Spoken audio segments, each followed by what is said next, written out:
Hi, Maria here. Welcome to my channel. Today I want to share with you 5 of the most challenging fragrances in my collection. They're challenging for me or they're challenging for others. So I can't wait to get started. But before we do, if you haven't subscribed, just go ahead and hit that button. Join the Weird Wonderful family. It would be amazing to have you part of the community, and let's get into this. I want to start with 2 fragrances. The one is challenging to me. The other one is not challenging at all to me, but it is challenging to many. So what I find is with fragrances, a lot of times polarizing fragrances are ones that people either really love or they really hate. And so thus being very, very challenging for some people. And really, it's kind of what your nose picks up. So it's the same thing to me as cilantro. Some people, they taste it, it's the most delicious thing in the world. Other people, they taste it and it tastes like soap. So depending on who you are, depending on how your brain registers things, is gonna determine whether you find a fragrance to be challenging or not. Personality, all of that kind of stuff weighs in. The first one I want to talk about is Guidance by Amouage. Now, Amouage to me has very unique fragrances, but a lot of them, honestly, I find to be challenging. So Material Girl, I find it challenging, but Guidance by Amouage is a very challenging fragrance. I don't have it, but I do have Guiding Light by Jeulia's, so I kind of have the idea of what it smells like. I've smelled and tried on Guidance, but this is just an inspired version. So Guidance opens with pear, hazelnut, and olabana. I never know if I'm saying olabana right, but anyway, pear and hazelnut. Now it sounds like it would be delicious, but honestly, it's not overly gourmand. It's mainly floral. It also has osmanthus, rose, saffron, and jasmine, and then the base has sandal, vanilla, agarwood, ambergris, and labdanum. Now, the reason why Guidance is such a tricky fragrance is some people just smell kind of a BO vibe. So it doesn't come across as glorious, creamy florals as it does for some. For some people, it comes across as smelling like dirty pits, basically. So that to me is really fascinating, how for one, it can be gloriously sweet, creamy florals, and others just think it stinks to high heaven. I think the biggest thing with Guidance is that the jasmine is definitely prominent. So out of all of the florals, jasmine is the one that absolutely stands out in my opinion. And jasmine is a bit of a tricky floral. So sometimes people find it to smell really uber sexy. The most sexy jasmine fragrance that I can think of is Alien. And I agree. I think that that one is just gorgeous, but it doesn't come across. I don't know how they mixed it, but Alien is uber sexy. It's floral, but it doesn't come across as that indolic kind of powdery floral jasmine, whereas Guidance definitely has that. This is one I don't mind having an inspired version. I would never, like even smelling it, my nose goes like this. I would never want the actual Guidance because I wouldn't want to spend the money on it.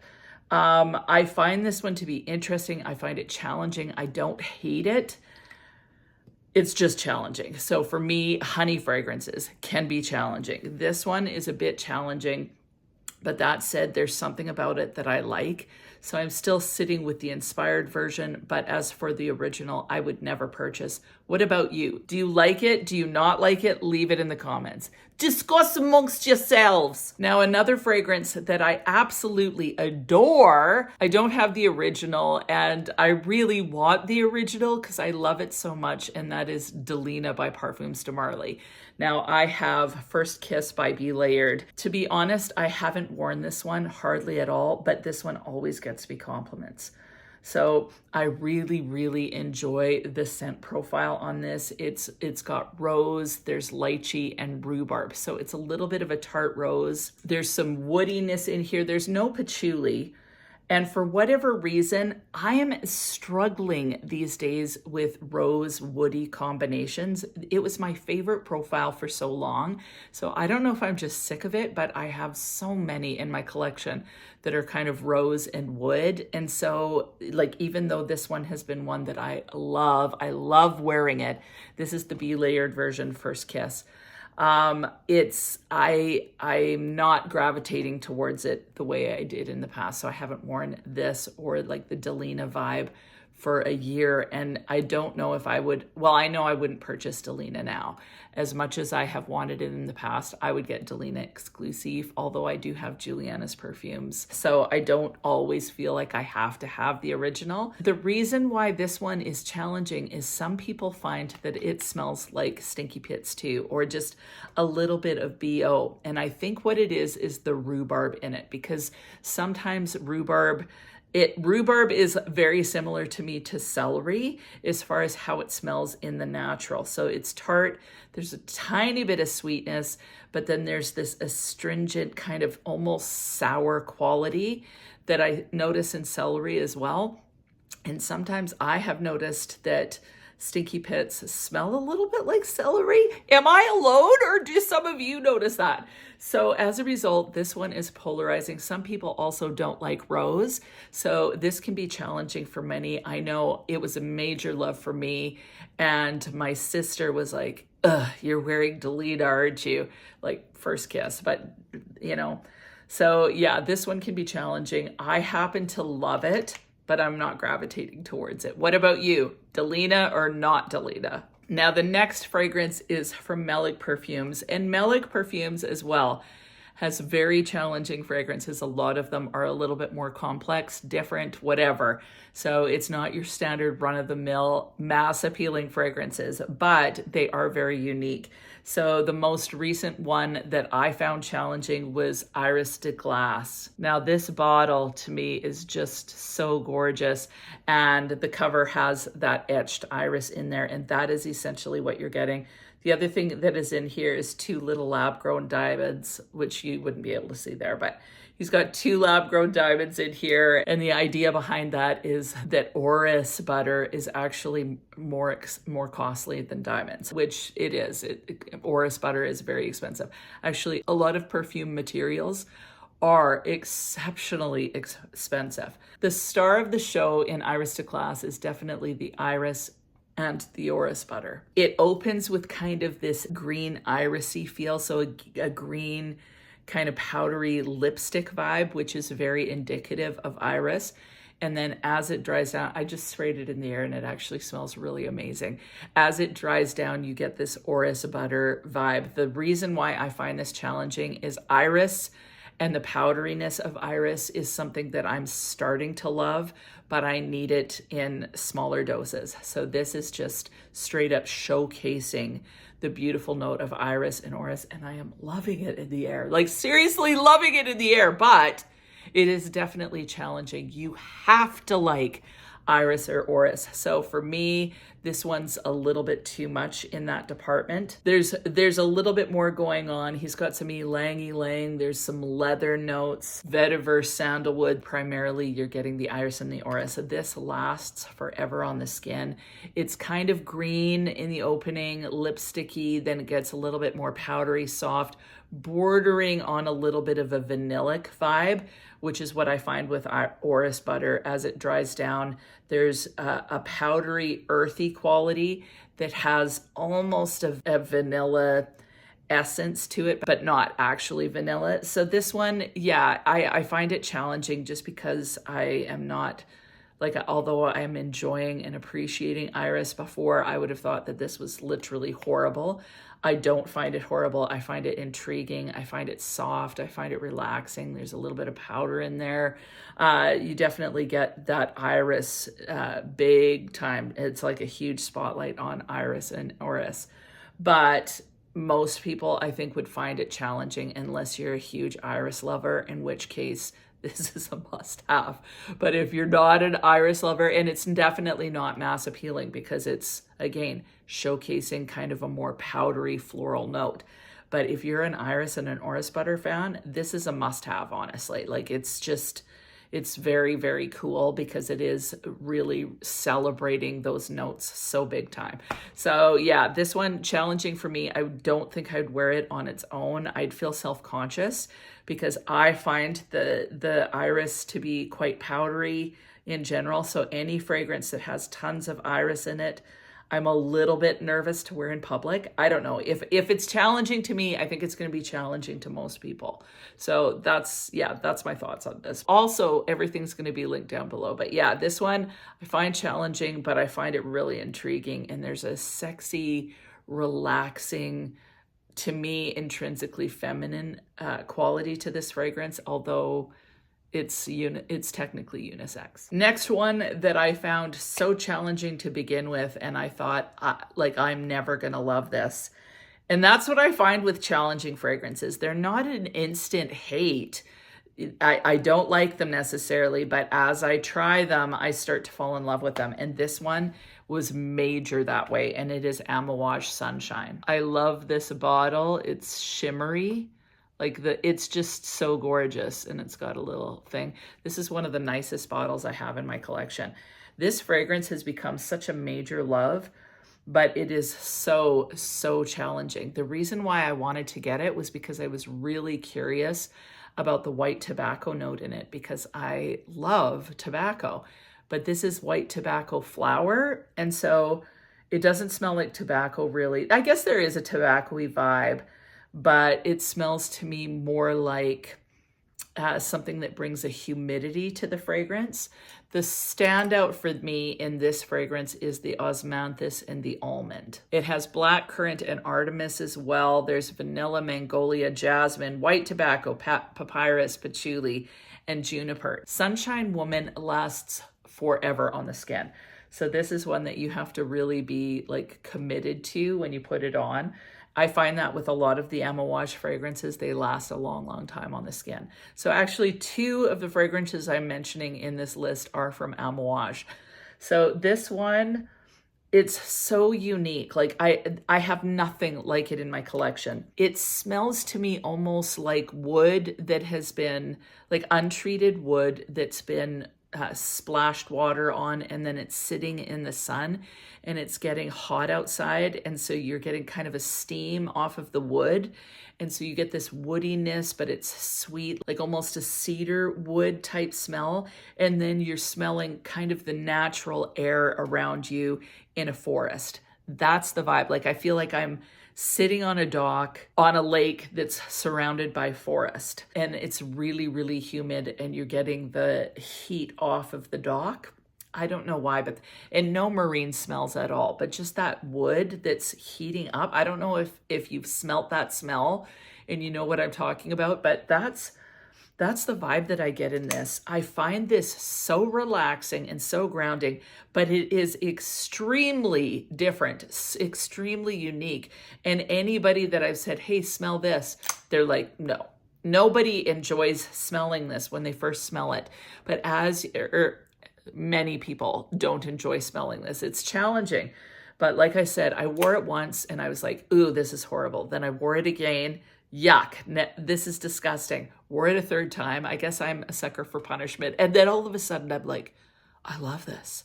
This is amazing. And what I find is this starts to kind of morph on the skin. You get a little bit more of that vanilla coming through, and it's so relaxing to me. So I feel like I'm on a warm summer day. It's not necessarily too hot on this day, but you're just smelling the smells of the sun.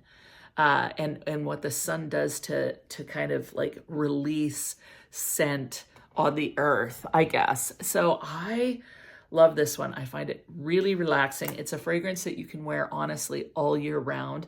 I associate it maybe a little bit more for spring and summer, but honestly, this is gorgeous in the fall and the winter too. And it's not intrinsically there's nothing about it that's uber tropical or uber anything that would be indicative of summer. It just somehow smells warm.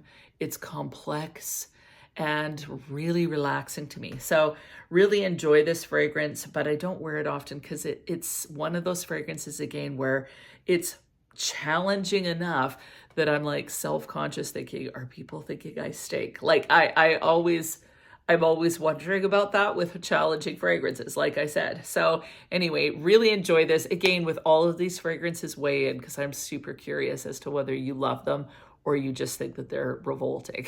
What I find really interesting is Guidance, Sunshine Woman, and my next one, Ylop, all have a nut in it. So with Guidance, you have hazelnut. With Sunshine Woman and with Ylop, you have almond. And so the nuttiness definitely can contribute to it being challenging because our nose will perceive those nuts not necessarily in a good way, sometimes in a really good way, but not always. This fragrance to me is so freaking delicious, but it's definitely challenging. It's so unique. Like I think it's gorgeous, but it's definitely different. And the main reason why it's different is because it has a rosemary note in here, and mixed with the almond, it smells like there's a lot of sweetness going on in this fragrance. And then you get this rosemary in there that feels savory. So it's just really different. Ylop has apricot tea and apple in the opening. It has osmanthus, almond, and rosemary in the heart. And then the base has vetiver, sesame, and vanilla. So again, sesame to me is an interesting note to have in fragrances. This smells sweet, and it would be like an apricot version of Yanni. If you've tried Yanni, that smells like an apple pie that's cooking in the oven with some pastry and crispiness. This has that sweet kind of syrupy vibe of, apricots cooking in the oven. You have a little bit of this tea and almond that's mixed in there too. I think of an almond pastry, when they have that almond kind of almost like a creamy almond stuff that's in the pastry mixed in. I can't think of what it's called, but anyway, it's like pastry. It's almond based. Almond is a little challenging for me at times. So it's got that nutty almond, slightly sweet. There isn't really a pastry vibe, but that kind of that thing. And then you've got apricots, like not the jam, but almost like fresh apricots sliced on that. And then you're drinking a black tea. This has a bit of tartness in it. Seriously, it's so interesting. But what I find with this fragrance, and I find this to be really long lasting as well, is it starts off a little bit tart, but as this stays on the skin, it warms up so beautifully, and you end up having kind of this just slightly fruity tea-like vanilla. So it'd be like tea that's massively infused with vanilla, with a slight fruity edge to it. So I just think that this is beautiful. It's very, very different. It's hard to even explain. So yes, I find this one to be so, so gorgeous. Like seriously, I'm in love with this. I can't wait to wear it. Like I'm going to be wearing it this spring quite a lot, I think. I love the complexity of this. I love the fact that there's rosemary in here. It does smell slightly off-putting in the initial spray, because it's like, why is there rosemary here? It's like those rosemary, like a rosemary cookie kind of, where you've got rosemary and it's kind of juxtaposed against the sweetness. So it's definitely different because there's that savory component to it. But as it dries down on the skin, I just think it's so beautiful. Like it's beautiful to me.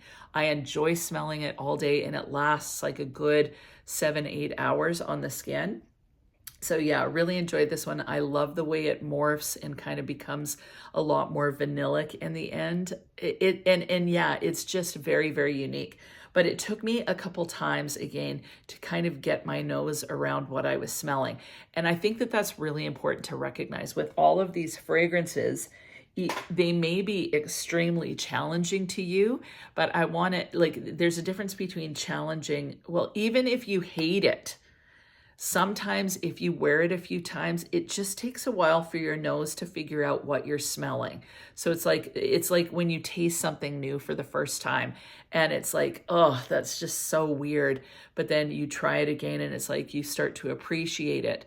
Maybe it doesn't have to be that complicated and you just want to smell it and love it right off the bat. And if it's not a love at first sniff, you're out. For me, I like experiencing things that challenge my ideas of what smells good and then begin to really enjoy it and kind of learn, like my nose learns what I'm smelling, learns what it is, and then I start to love it. So the more you get into fragrance, I find, the more you start to be really open to challenging, like more challenging fragrances, the one that I still am not down with, and some people find it so sexy, is Black Orchid by Tom Ford. Like, I just think that that is so grotesque. It smells like rotting flesh. It's just wrong. Like, it's wrong somehow for me. Like, it wouldn't be like you're going along and even smelling skunk.